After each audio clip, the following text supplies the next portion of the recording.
Hey guys, welcome to my channel the Bioquister. कैसे हैं आप सब? I hope you all are doing well. तो चलिए स्टूडेंट, स्टार्ट करते हैं आपके physics previous year question video. ये वीडियो आपकी AIIMS BSc nursing and paramedical 2025 दोनों एग्जाम्स के लिए इंपॉर्टेंट होने वाली है, बिकॉज इसमें सारे प्रीवियस ईयर क्वेश्चंस जो हैं, सारे तो नहीं बट जितने भी बच्चों को याद थे, जितने उन्होंने शेयर किए हैं, वो सब डिस्कस किए हैं।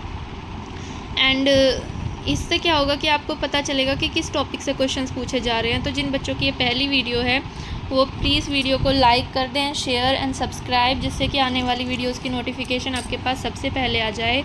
एंड इफ़ यू वांट कि आपको इसका पीडीएफ चाहिए तो आप मेरे टेलीग्राम चैनल पर आकर ज्वाइन करें, जिसकी लिंक मैं आपको डिस्क्रिप्शन बॉक्स में प्रोवाइड कर दूँगी। एंड प्लेलिस्ट जो है आपकी AIIMS BSc nursing and paramedical की, उसमें सारी वीडियोज़ हैं आपकी लास्ट ईयर की भी, इस साल के प्रीवियस ईयर क्वेश्चन जो last year previous year questions थे वो, एंड 2023 के प्रीवियस ईयर क्वेश्चन सबकी प्लेलिस्ट जो है वो आपकी, उसकी लिंक भी आपको डिस्क्रिप्शन बॉक्स में मिलेगी।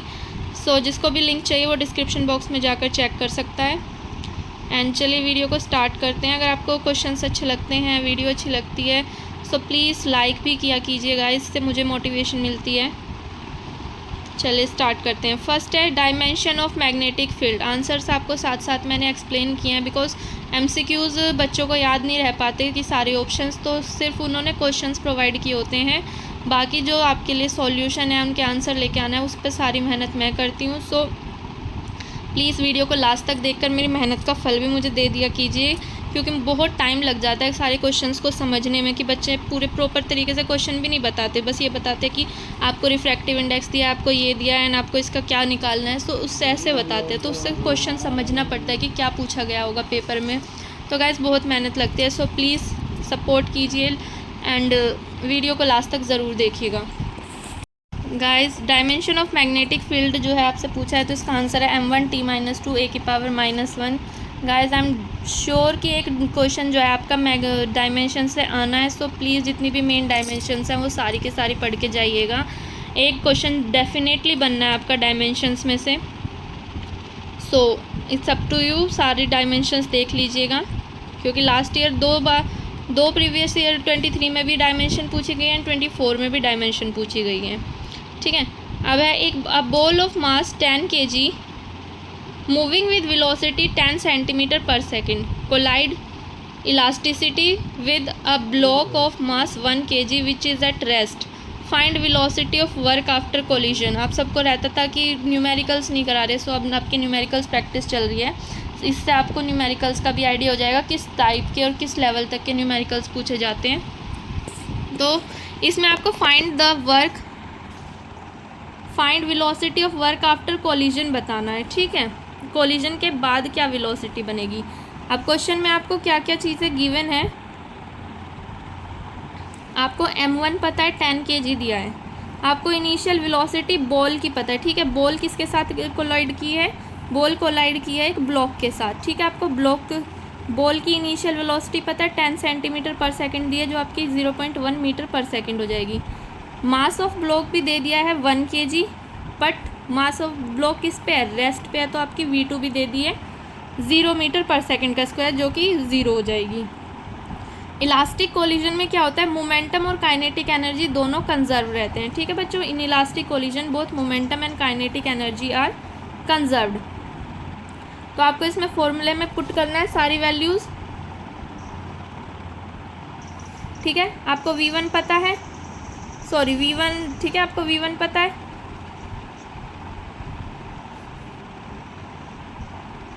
ये V1 आपको फाइनल V1 निकालनी है, फाइनल V2 निकालनी है, यानी कि आपको ब्लॉक की भी फाइनल वेलोसिटी निकालनी है एंड आपको बॉल की भी फाइनल वेलोसिटी निकालनी है। तो और दोनों में आपको वैल्यूज़ पुट कर देनी है। आपको m1 पता है, आपको m2 पता है, आपको V इनिशियल पता है। सेम इसमें भी आपको क्या है, आपको V2 इनिशियल पता है, m2 पता है, m1 पता है, दोनों में आपको वैल्यूज़ पुट करनी है। दोनों के आंसर आपको मुझे कमेंट सेक्शन में बताने हैं। फाइन कर लोगे आप इतना। चलिए नेक्स्ट है which is used as a moderator in nuclear power plant. Which is used as a moderator in nuclear power plant. तो न्यूक्लियर पावर प्लांट में जो मॉडरेटर यूज़ होता है वो एक तो हैवी वाटर यूज़ होता है D2O एंड एक ग्रेफाइट यूज़ होता है। Moderator heavy water and graphite are commonly used as moderator moderator slow down, moderator का काम क्या होता है? Moderator slow down neutrons produce during nuclear fission, making them more likely to cause further fission and sustaining the chain reaction. अब while both heavy water and graphites are effective moderator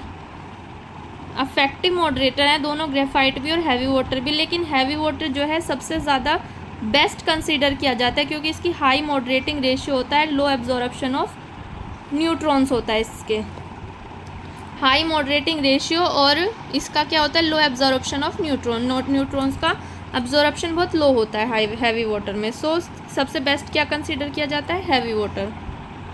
चलिए next पर आते हैं। In the following reaction, एक reaction दिया आपको, reaction में आपको बताना है एक्स क्या है, एक्स क्या बनता है। एक रिएक्शन है N P plus electron plus X, ठीक है। अब इसमें आपको ये बताना है कि एक्स है क्या, एक्स क्या है? एक alpha partition is a type of radioactive decay where a neutron inside an atomic nucleus is converted into a proton releasing an electron beta particle and a antineutrino. एक proton बना, एक क्या बना? Releasing N, एक electron बना जिसे क्या बोलते हैं? बीटा पार्टिकल, और एक एक्स क्या बना? एंटी न्यूट्रिनो, ठीक है। और ये रिएक्शन किस टाइप की रिएक्शन है? रेडियो एक्टिव डिके टाइप की रिएक्शन है।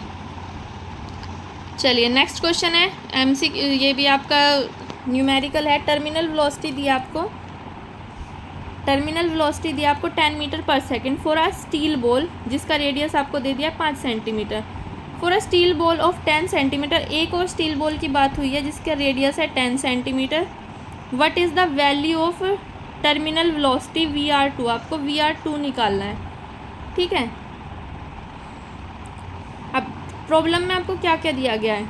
Terminal velocity first steel ball की आपको दे दी है, ठीक है। फर्स्ट स्टील बॉल की आपको 10 मीटर पर सेकेंड दी है। फर्स्ट स्टील बॉल का आपको रेडियस भी पता है 0.5 मीटर, सेंटीमीटर में दिया है तो वो मीटर में हो जाएगा 0.05 metre. Radius of second ball दिया है 10 सेंटीमीटर, वो हो जाएगा 0.1 मीटर। अब terminal velocity VR of sphere is proportional to, आपको VR2 बतानी है। तो VR2 क्या होता है? जो VR है, टर्मिनल वेलोसिटी है आपकी VR directly proportional to R का स्क्वायर, ठीक है। R का square, VR directly proportional to R का स्क्वायर। अब आपको VR1 पता है, VR2 आपको निकालना है, ठीक है। R1 का स्क्वायर भी पता है आपको, अपॉन में R2 का स्क्वायर भी पता है, निकाल लेंगे। चलिए इजी है। अब यहाँ से आप VR2 निकाल सकते हैं। चलिए नेक्स्ट क्वेश्चन पर आते हैं। What is wavelength for black body emission when T is 300 kelvin? आपको वेवलेंथ बतानी है जब ब्लैक बॉडी इमिशन के लिए, जब उसका टेम्परेचर जो है 300 केल्विन होगा। गिव प्रॉब्लम में क्या दिया आपको? सिर्फ टेम्परेचर दिया है, ठीक है। और आपको वीन्स डिस्प्लेसमेंट लॉ पता है, lambda max T is equals to B, ठीक है। Lambda max T is equals to B, ये आपको फॉर्मूला पता है। वीन डिस्प्लेसमेंट कांस्टेंट की वैल्यू फिक्स होती है 2.898 इंटू 10⁻³ mK, ठीक है। तो यहाँ से आपका लैम्डा निकल जाएगा। लैम्डा में आप ये सारी वैल्यूज़ पुट करेंगे तो आपका जो लैम्डा है वो आपका निकल के आ जाएगा। क्लियर? बहुत सिंपल, आपको डायरेक्ट फॉर्मूले बेस्ड क्वेश्चंस पूछे गए हैं लास्ट ईयर भी। तो आपको सिर्फ करना क्या, आपको फॉर्मूले आपको पता होने चाहिए, हर क्वेश्चन से रिलेटेड आपको फॉर्मूले पता होने चाहिए जिसमें आप डायरेक्ट वैल्यू पुट कर सके। कोई ऐसे बहुत बड़े बड़े टाइप के क्वेश्चंस नहीं पूछे जाते, डायरेक्ट फॉर्मूला बेस्ड क्वेश्चंस होते हैं। चलिए अब एक कार्नोट इंजन एफिशिएंसी, क्वेश्चन 7 है। Carnot engine efficiency when absorb, जब वो एनर्जी एब्जॉर्ब करता है तो 80 किलो जूल होती है, और जब एनर्जी रिलीज़ करता है तो 60 किलो जूल होती है। तो जब Q1 क्या है, कितनी हीट उसने एब्जॉर्ब करी, तो 80 किलो जूल एब्जॉर्ब करी है, और कितनी हीट रिलीज़ करी वो है 60 किलो जूल, ठीक है। तो efficiency of Carnot engine is defined as the ratio of net work done to the heat absorbed. Heat कितनी एब्जॉर्ब हुई है? Q1 का एफिशिएंसी किससे निकलेगी? नेट वर्क डन और जितनी हीट एब्जॉर्ब हुई है यानी कि Q1। Work done by Carnot is the engine is the difference between heat absorb and the heat release. अब वर्क डन कैसे निकलेगा? Q1 माइनस Q2, दोनों फॉर्मूले आपके सामने। अब एफिशिएंसी निकलेगी W/Q1, एंड W कैसे निकलेगा, Q1 माइनस Q2 से। आपको Q1 और Q2 क्वेश्चन में दिया है, Q1 और Q2 से आप W निकाल लेंगे, ठीक है। एंड Q1 भी आपको पता है, तो फिर आपकी इफ़िशेंसी का फॉर्मूला लगा के आप अपनी इसकी एफिशिएंसी निकाल लेंगे। एंड देन आपकी जब एफिशिएंसी निकल जाएगी उसके बाद आप उसे परसेंटेज में कन्वर्ट करेंगे, इंटू 100 से करके जितनी आपकी एफिशिएंसी आएगी उसे आप इंटू 100 कर देंगे, तो आपकी एफिशिएंसी इन परसेंटेज भी निकल जाएगी। ठीक है बच्चों, समझ आया। चलिए नेक्स्ट पर आते हैं। The adiabatic index for a monoatomic gas is equal to, for mono adiabatic index बताना है फॉर मोनो एटमिक गैस। तो गाइज ये फिक्स होता है 5/3, ठीक है। ए ऑप्शन ए सही हो जाएगा, 5/3। The adiabatic index is also known as the heat capacity ratio and is defined as the ratio of heat capacity at constant pressure to heat capacity at constant volume, Cp/Cv। ठीक है, formula पता है आपको, gamma is equals to Cp/Cv। Heat capacity at constant pressure to heat capacity at constant volume. यहाँ पे आपको mention किया है मोनो एटमिक की 5/3, डायटमिक की 7/5 एंड पॉली एटमिक की 4/3। ये तीनों याद करके जाइएगा। लास्ट ईयर मोनो एटमिक पूछा, क्या पता इस बार डायटमिक या पोलो एटमिक पूछ लिया जाए, तो ये तीनों आपको पता होनी चाहिए, ठीक है। चलिए next. If total energy of SHM is equal to PE potential energy and time of oscillation is 10 second, so when the wave and kinetic energy. Total energy जो है सिंपल हार्मोनिक मोशन की is equal to potential energy, और जो time of collision है वो है 10 second. तो wave जो है काइनेटिक एनर्जी कब अटेंड करेगी, ठीक है। क्वेश्चन में आपसे ये पूछा है। तो टोटल एनर्जी क्या होती है, इज इक्वल टोटल, क्वेश्चन में क्या दिया है, टोटल एनर्जी किसके बराबर है, पोटेंशियल एनर्जी के at certain point in a time. किसी एक सर्टेन पॉइंट पर जो टोटल एनर्जी है वो आपकी पोटेंशियल एनर्जी के बराबर हो जा रही है। टाइम ऑफ ऑसिलेशन आपको कितना दिया है, इसमें 10 सेकेंड्स दिए हैं, ठीक है। टाइम ऑफ ऑसिलेशन भी आपको मेंशन है 10 seconds. Next, in concept of SHM में क्या होता है, टोटल मैकेनिकल एनर्जी क्या होती है, कांस्टेंट होती है at any point in a time. First point ये होता है। एनर्जी जो है कॉन्टिन्यूसली एक्सचेंज होती है काइनेटिक एनर्जी और पोटेंशियल एनर्जी के बीच में। जब ऑब्जेक्ट जो है मीन पोजीशन पर होता है, कहाँ पर होता है, मीन पोजीशन पर होता है, तो काइनेटिक एनर्जी मैक्सिमम होती है, पोटेंशियल एनर्जी 0 होती है। और जब ऑब्जेक्ट जो है एक्सट्रीम पोजीशन पर होगा तो जो आपकी पोटेंशियल एनर्जी है वो मैक्सिमम होगी और काइनेटिक एनर्जी 0 होगी, ठीक है। तो इसका रिवर्स हो जाता है, मीन और एक्सट्रीम पोजीशन के लिए मीन पर काइनेटिक एनर्जी मैक्सिमम होती है और एक्सट्रीम पर पोटेंशियल एनर्जी मैक्सिमम होती है। लेकिन एट सम पॉइंट, किसी एक पॉइंट पर जो PE एंड KE बराबर होते हैं, ठीक है, वो उनका इंटरमीडिएट पॉइंट होता है। तो in one period the object passes through the equilibrium position twice. एक पीरियड के अंदर, जैसे आपका ये पेंडुलम है, एक पीरियड के अंदर कितनी बार, जैसे ये आपका इक्विलिब्रियम पोजीशन है, एक बार क्रॉस किया, 2 बार क्रॉस किया, ठीक है। तो यानी कि वो कितनी बार इक्विलिब्रियम को कितनी बार पास करता है, ट्वाइस करता है, 1 2, ठीक है। अब यहाँ से आपको क्या निकाल लेना है, हाफ ऑसिलेशन के लिए आप टाइम निकालेंगे तो for half oscillation is T half कितना होगा, T/2। T कितना दिया, 10, तो 10/5 सेकेंड हो जाएगा फॉर हाफ ऑसिलेशन। अब फॉर 1 क्वार्टर निकालेंगे, ठीक है। फॉर 1 क्वार्टर निकालने के लिए T/4 कर देंगे, तो T/4 आपका 2.5 सेकेंड हो जाएगा। नेक्स्ट है determine the time when kinetic energy. अब काइनेटिक एनर्जी मैक्सिमम कब होगी, काइनेटिक एनर्जी इज मैक्सिमम है T14 and T3/4 of the period. T1/1/4 पे मैक्सिमम होगी एंड 3/4 पे मैक्सिमम होगी, ठीक है।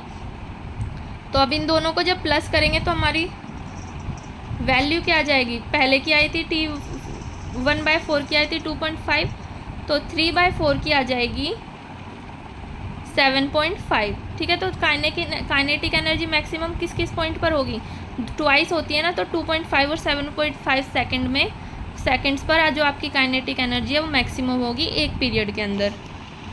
Clear. When 2 capacitor connect to 1 connection then some energy lost in this position. जब 2 कैपेसिटर कनेक्ट करते हैं तो कुछ एनर्जी लॉस्ट होती है इस पोजीशन में, क्यों, तो when 2 charge capacitors are connected, some of the initial stored energy is lost. This loss occur because the capacitors redistribute their charge until they reach a common potential. क्यों होता है? क्योंकि जो कैपेसिटर्स होते हैं वो अपना एक कॉमन पोटेंशियल पर आने के लिए अपना थोड़ा थोड़ा चार्ज रीडिस्ट्रीब्यूट करता है, कुछ वो ले लेता है, कुछ दूसरा कैपेसिटर ले लेता है, जिससे कि उनका वो दोनों क्या है, कॉमन पोटेंशियल पर आ जाते हैं. नेक्स्ट क्वेश्चन पर आते हैं. Proton and electron have the same velocity, what is the relation of momentum? Proton और इलेक्ट्रॉन्स की अगर सेम वेलोसिटी है तो मोमेंटम का क्या रिलेशन होगा? A proton and an electron have same velocity, the proton will have significantly more momentum. अगर दोनों की वेलोसिटी सेम है फिर भी प्रोटॉन का क्या है, मोमेंटम ज़्यादा होगा, because momentum is the product of mass and velocity. P is equals to आपको पता है mv होता है, तो यानी कि वो मास पर भी डिपेंड करेगा, सिर्फ वेलोसिटी पे डिपेंड नहीं करेगा. तो प्रोटॉन के पास क्या है, much large mass then the electron, ज़्यादा इलेक्ट्रॉन से ज़्यादा मास होता है. तो अगर प्रोटॉन का मास ज़्यादा है तो उसका मोमेंटम भी ज़्यादा होगा. क्लियर?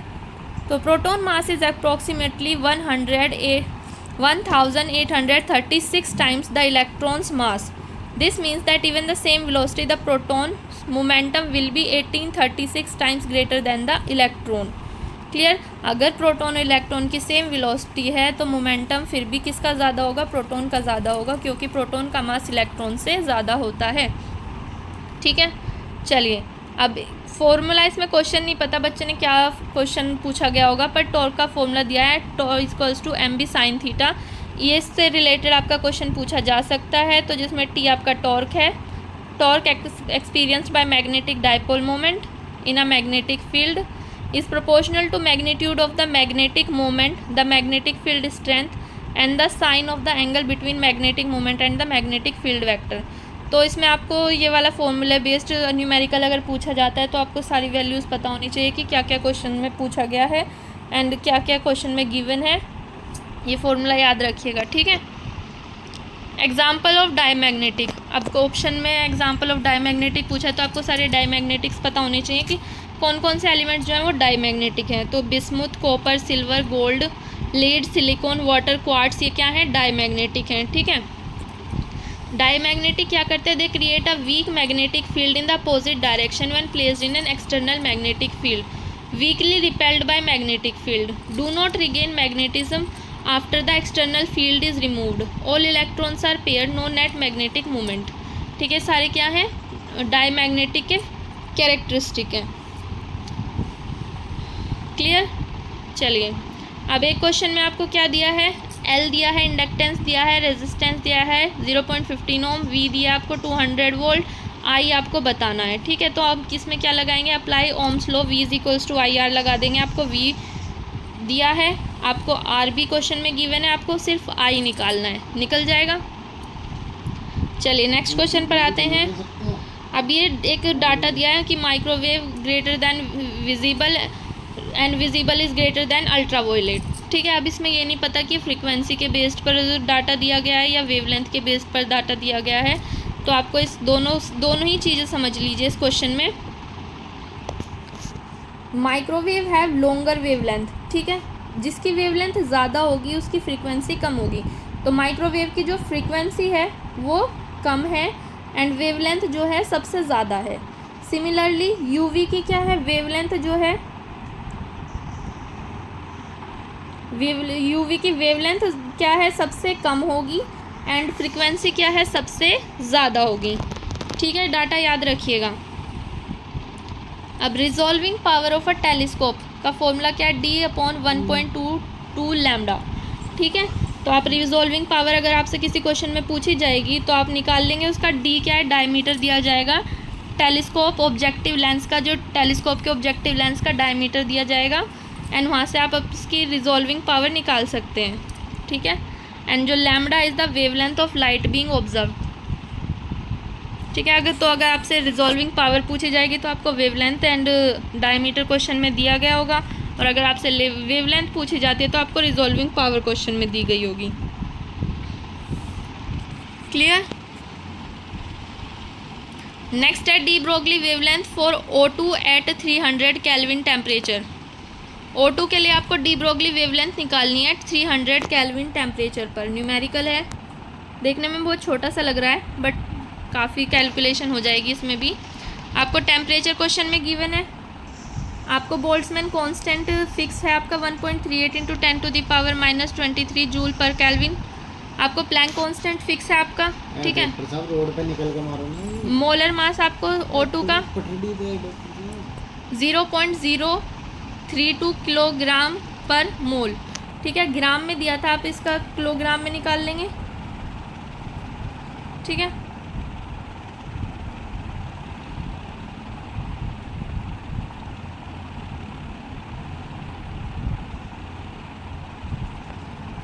अब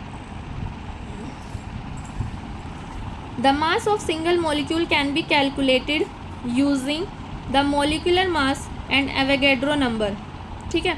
the de Broglie wavelength is given by lambda is equals to h by p, h by mv, where p is the momentum, m is the mass and v is the velocity. Average kinetic energy, ये सारे जो इसमें formulas लग सकते हैं वो सारे आपको यहाँ पे मेंशन है। The average kinetic energy of a molecule is related to temperature by half mv square is equals to 3/2 kBt, ठीक है। अब single calculate the single mass, calculate the mass of single O2 molecule. m is equals to m O2 by Na। m आपको पता है, Na की value fix है आपकी, ठीक है। 6.022 इंटू 10⁻23, तो यहाँ से आप निकाल लेंगे 0.032 बाय 6.022 इंटू 10⁻23, यह आपका कैलकुल mass of single O2 molecule आ गया है, ठीक है। 5.314 इंटू 10⁻26 kg। तो अब नेक्स्ट आप क्या निकाल लोगे, calculate the de Broglie wavelength, ठीक है। तो डी ब्रोगली वेवलेंथ निकालने के लिए आपको वेलोसिटी भी पता होनी चाहिए। वेलोसिटी आपकी कहाँ से आएगी, average velocity of O2 molecule half mv square is equals to 3/2 kBt। यहाँ से आप v निकाल लेंगे 3/3 kBt। kb की वैल्यू आपको पता है ऊपर से। बोल्ट्जमैन कांस्टेंट होता है आपका। टेम्परेचर आपको गिवन है। मास आपने यहाँ पे निकाल लिया 5.314 इंटू 10⁻26 kg। तो सारी वैल्यूज़ पुट करने के बाद आपकी यहाँ से वेलोसिटी आ गई 482.07 मीटर पर सेकंड। एंड देन आप इसमें क्या करेंगे, आपको डी ब्रोगली वेवलेंथ का फॉर्मूला पता है, lambda is equals to h/mv। सारी वैल्यूज़ आप इसमें पुट कर देंगे। h की वैल्यू आपको पता है, मास की वैल्यू आपकी निकल चुकी है एंड वेलोसिटी भी आपकी निकल चुकी है। तो आपकी जो डी ब्रोगली वेवलेंथ आ जाएगी 2.58 इंटू 10⁻11 मीटर। फाइन, थोड़ा सा बड़ा न्यूमेरिकल है इसमें, सो कुछ नहीं कह सकते। देखने में बहुत छोटा सा क्वेश्चन लग रहा है बट कैलकुलेशन इतनी ज़्यादा है, सो आपको हर तरह से रेडी होना पड़ेगा कि क्वेश्चन कैसा भी आ सकता है। नेक्स्ट पर क्वेश्चन 18 पर आते हैं। व्हेन अ इलेक्ट्रॉन है 5x charge change in its kinetic energy, ठीक है। इतना क्वेश्चन है और इसमें मेंशन किया गया है कि v जो है गिवन है। अब v क्या है यहाँ पर, v है यहाँ पर पोटेंशियल डिफरेंस। तो चार्ज ऑफ काइनेटिक एनर्जी का जो पहले चार्ज था, ठीक है, समझिए क्वेश्चन को। काइनेटिक एनर्जी का जो पहले चार्ज था वो अब 5 टाइम्स चेंज हो चुका है, ठीक है। कितना चेंज हो चुका है, 5 टाइम्स चेंज हो चुका है। और क्वेश्चन में क्या गिवन है आपको, v गिवन है, यानी कि आपको पोटेंशियल डिफरेंस गिवन है।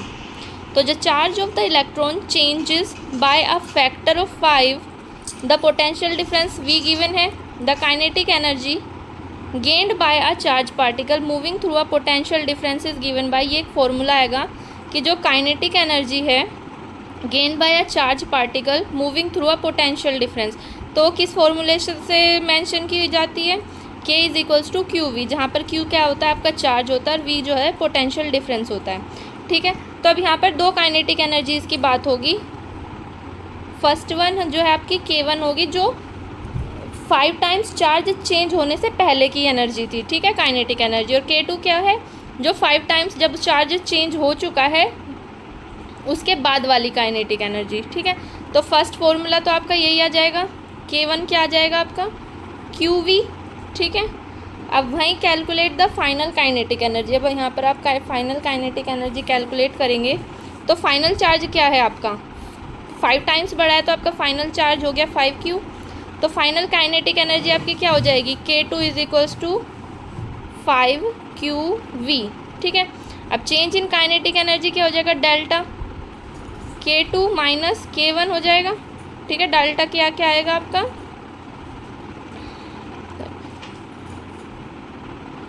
डेल्टा K जो होगा आपका वो होगा K2 माइनस K1। अब K2 माइनस K1 आप कर लेंगे आसानी से। जब आप K2 माइनस K1 कर लेंगे तो आपका जो आंसर है वो क्या आ जाएगा, 4QV। ठीक है, क्या आ जाएगा आपका आंसर, 4QV। सिंपल। नेक्स्ट पर आते हैं, मास डिफेक्ट से क्वेश्चन पूछा गया है। मास डिफेक्ट को कैलकुलेट कैसे कर सकते हैं, mass of individual proton plus mass of individual neutron minus mass of nucleus. ठीक है, the difference in mass is a result of energy released when a nucleon, proton and neutron bind together form a nucleus as described by Albert Einstein equation is equals to mc का square. तो mass defect आप कैसे निकालेंगे, जो individual proton का mass plus individual neutron का मास minus mass of nucleus, अगर आपसे मास डिफेक्ट से क्वेश्चन पूछा जाएगा तो। नेक्स्ट है आपको रिफ्रैक्टिव इंडेक्स फाइंड करना है, तो जिसमें आपको एफ दिया हुआ था एंड लैम्डा भी दिया हुआ था। तो रिफ्रैक्टिव इंडेक्स का फॉर्मूला आपको पता है, n is equals to c by lambda f, जहाँ पर सी जो है आपकी speed of light in vacuum होती है, लैम्डा क्या होती है आपकी wavelength of light in medium होती है, एंड एफ आपकी फ्रीक्वेंसी होती है। तो अगर आपको रिफ्रैक्टिव इंडेक्स दिया है एंड आपको एफ गिवन है और लैम्डा गिवन है, तो आप ये वाला फॉर्मूला पुट कर आपका रिफ्रैक्टिव इंडेक्स निकाल सकते हैं। ठीक है, तो चलिए बच्चों, इसी के साथ वीडियो का एंड होता है। अगर आपको क्वेश्चंस का लेवल अच्छा लगा, ये प्रीवियस ईयर क्वेश्चंस थे, तो इसी लेवल के क्वेश्चंस आते हैं, इसी टाइप के न्यूमेरिकल्स आते हैं। आई होप आपको एक आइडिया हो गया होगा कि आपको किस टाइप के न्यूमेरिकल्स की प्रैक्टिस करनी है। एंड अगर आपको कोई भी किसी भी क्वेश्चन में कोई भी डाउट है तो आप मुझसे कमेंट सेक्शन में पूछ सकते हैं। और मिलते हैं एक नई वीडियो के साथ, तब तक के लिए tata bye bye, take care and thank you for watching.